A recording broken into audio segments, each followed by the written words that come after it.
کہ اسلام میں یہ زیادتی لگتی ہے مجھ کو کہ صبح کی نیند بہت اچھی ہوتی ہے اور اس وقت یہ اٹھا دیتا ہے، اور ان کے اوپر پابندی فرض ہے، وہ بھی ایسا نہیں کہ مستحب ہے، کرو تو چلے نہیں کرے تو چلے۔ السلام علیکم ورحمۃ اللہ تعالی وبرکاتہ۔ امید کرتا ہوں آپ تمام حضرات خیر و عافیت کے ساتھ ہوں گے۔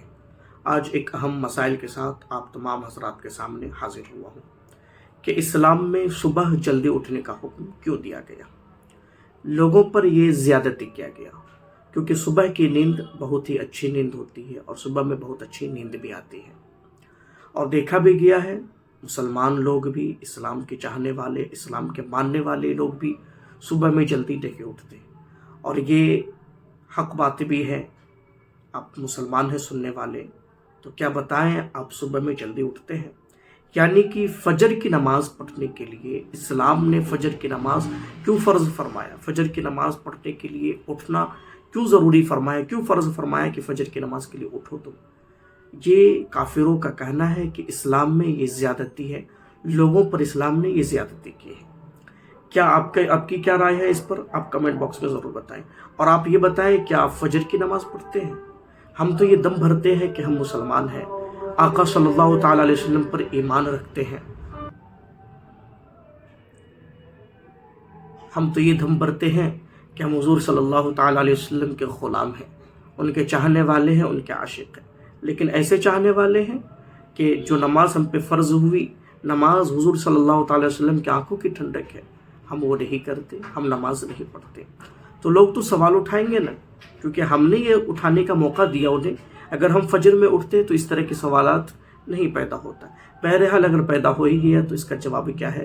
حضور مفتی سلمان اظہری صاحب قبلہ کی زبانی سنیں، اس کے بعد آگے کی بات کیا ہوتی میں بتاتا ہوں۔ کہا یہ کیا ہے، صبح صبح اٹھا دیتے ہیں، فجر کے وقت انسان کے لیے بھاری ہے، اور ایک مستشرق ہے، مستشرق اس کو کہتے ہیں جو اسلام کی تعلیمات پوری حاصل کرتے ہیں لیکن ہوتے یہودی اور عیسائی۔ اس میں سے ایک نے کہا، اعلان کیا کہ اسلام میں یہ زیادتی لگتی ہے مجھ کو کہ صبح کی نیند بہت اچھی ہوتی ہے اور اس وقت یہ اٹھا دیتا ہے، اور ان کے اوپر پابندی فرض ہے، وہ بھی ایسا نہیں کہ مستحب ہے، کرو تو چلے نہیں کرے تو چلے۔ اس نے دعوے میں یہ بھی لکھا ہے کہ یہ میں اپنے سے نہیں کہتا کہ یہ بھاری ہے، بلکہ خود مسلمان بھی یہ کہتے ہیں، وہ فجر میں نہیں جاتے۔ اس نے سارے مسلمانوں کا حوالہ دیا اور لکھا کہ دیکھو جا کر کے ان کی مسجدوں میں فجر میں یہ لوگ نہیں آتے۔ اس کا مطلب ہے کہ یہ بھاری چیز ہے جو اسلام نے ان کے اوپر ڈال رکھی ہے، یہ بھاری چیز ہے اسلام نے ڈال رکھی ہے۔ مجھے اسی وقت فوراً یہ کلک ہوا کہ ٹھیک ہے، یہ تو ان لوگوں کی سستی اور کاہلی ہے جو انہوں نے اپنے طور پر اپنے جسم کو ایسا بنایا ہے، ورنہ فریش رہنے والے ہر انسان کو ہم نے دیکھا ہے کہ وہ فجر میں جاگنگ کے لیے نکلتا ہے۔ جو فریش رہنے والا ہے، جو اپنے جسم کو تندرست رکھتا ہے، ڈاکٹرز ہوں یا دیگر جو بڑے بڑے طبقے کے لوگ ہوں، سب کو ہم نے دیکھا کہ آپ ایکسرسائز کے لیے سب سے سوٹیبل وقت کون سا سمجھتے ہیں؟ تو کہتے ہیں فجر کا وقت۔ صبح ٹھنڈی ہوا ہوتی ہے، جسم کے اندر بہت اچھی فیلنگ آتی ہے۔ میرے عزیزوں بتاؤ، آخر اسلام نے اپنے ماننے والوں پر احسان کیا ہے یا زیادتی کی ہے؟ یہ اسلام چاہتا ہے کہ یہ فریش رہیں، اپنی طبیعت کو خوشحال رکھیں، بلکہ وعدہ بھی یہ کیا گیا ہے کہ جس نے فجر کی نماز پڑھی اللہ تعالیٰ پورے دن اس کو مصیبتوں سے محفوظ کرے گا۔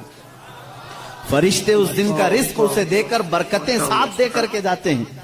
تم کہتے ہو یہ زیادتی ہے، نہیں پڑھ رہے ہیں الگ بات ہے، لیکن میں نہیں سمجھتا کہ اسلام نے یہ زیادتی کی ہے۔ لا یکلف اللہ نفسا الا وسعها۔ میں اسلام کی انہی تمام باتوں، میں ان کے جوابات آپ کے سامنے آج لے آیا ہوں، تھوڑی سی چیزیں۔ پھر چل کر کے اعتراض یہ آیا، چلیں ٹھیک ہے آپ کے کہنے کے مطابق صحیح تو ہے، اسلام صبح اٹھاتا ہے، فائدے کے لیے اٹھاتا ہے، طبیعت اچھی رہتی ہے، خوشحالی رہتی ہے، صحت اچھی رہتی ہے، ہم مانتے ہیں، لیکن اور بھی کچھ چیزیں ہیں اسلام میں جو سختی ہے، جو سخت ہے۔ وہ کیا کیا چیزیں ہیں سخت ہے ان کے دماغ کے اعتبار سے، وہ میں آپ کو بتاتا ہوں۔ اسلام دین فطرت ہے، یہ میرا چیلنج ہے، طبیعت کے عین مطابق بنا ہوا ہے، اور میں اگر دوسرے مذاہب کو چھیڑوں تو بات بہت دور ہو جائے۔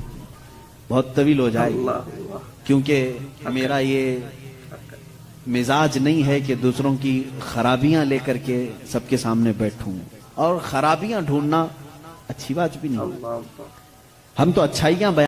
بے شک، سبحان اللہ، بے شک. سنا نا میرے عزیز دوستوں، اچھائیاں ڈھونڈو، کسی کی اچھائیاں بیان کرو، اور صبح کی فجر کی نماز پڑھو. نماز تو فرض ہے نا، صبح میں فجر کی نماز پڑھو گے نا تو اس طرح کی جو اعتراضات ہیں نا وہ خود بخود ختم ہو جائیں گے.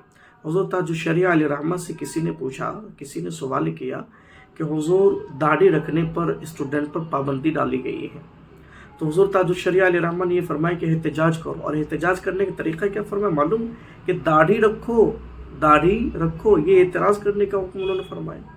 داڑھی رکھو، نماز پڑھو، تمام اعتراضات کے جواب ہے ہمارے اسلام میں. جو طریقہ اس طریقے سے اختیار کرو نا. پھر انشاءاللہ تبارک و تعالیٰ کسی اور ویڈیو کے ساتھ ملیں گے، لیکن آپ لازمی توبہ کر لیں اور لازمی یہ ارادہ رکھیں کہ کل سے فجر کی نماز انشاءاللہ، اگر آج رات میں دیکھ رہے ہیں تو فجر کی نماز پڑھیں گے انشاءاللہ تبارک و تعالیٰ، اور صرف فجر کی نماز نہیں، 5 وقت کی نماز پڑھیں گے. السلام علیکم ورحمۃ اللہ تعالیٰ وبرکاتہ.